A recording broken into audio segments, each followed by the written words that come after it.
భూమా అఖిల ప్రియ అనే నేను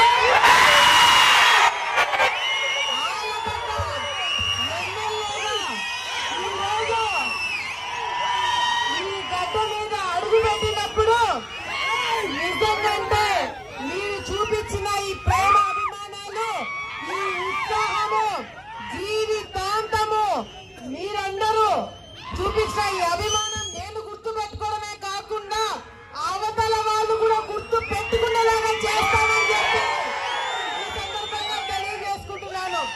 ఈ రోజు విజయవాడ నుంచి నేను వస్తుంటే మన ఆళ్లగడ్డ తాలూకాకి ఎంటర్ అయిన వెంటనే పోలీసులు వచ్చినారు. ఏమప్పా ఇంత జాగ్రత్తగా తీసుకొస్తున్నారు అని చెప్పి పోలీస్ బండి పోతుంటే 5 సంవత్సరాలు నా మీద కేసులు పెట్టడానికి, లేకపోతే నన్ను పోలీస్ స్టేషన్ తీసుకెళ్ళడానికి, లేకపోతే జగన్మోహన్ రెడ్డి వస్తే నన్ను ఎక్కడికి కదలనీయకుండా ఇంట్లో కూర్చోబెట్టడానికి పోలీసులు వచ్చినారు. కానీ ఇప్పుడు నన్ను చాలా జాగ్రత్తగా ఇంటి వరకు తీసుకొస్తున్నా. ధన్యవాదాలు తెలియజేసుకుంటున్నాను.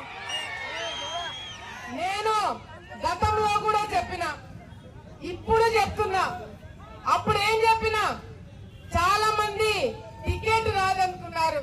టికెట్ వచ్చిందా? చాలా మంది ఎన్నికల్లో గెలవలేమనుకున్నారు. గెలిచినామా? మరి ఈ రోజు ఆళ్లగడ్డలో ఎప్పుడు లేని విధంగా మరి ప్రజలు బయటకు వచ్చి, కార్యకర్తలు బయటకు వచ్చి చాలా కసితో ఈ రోజు ఓట్లు వేస్తున్నారు. ఎందుకంత కసి ఉందంటే ప్రతి ఒక్క ఇంట్లో ఒక కేసు, ప్రతి ఒక్క ఇంట్లో ఒక ఇబ్బంది, ప్రతి ఒక్క ఇంట్లో ఈ రోజు బయటికి రానియకుండా కేసులు వేశారు. ఈ రోజు పాటలు పెట్టుకొని నా ముందే డాన్స్ వేసే వాళ్ళు ఎవరు తెలుసా? కేసులు పెట్టించుకొని నా కోసం జైలుకి పోయిన వాళ్ళు ఈ రోజు డాన్సులు వేస్తున్నారు. ఈ రోజు నేను చెప్తున్నాను, నా కోసం ముందుకొచ్చి కేసులు వేయించుకున్న వాళ్ళు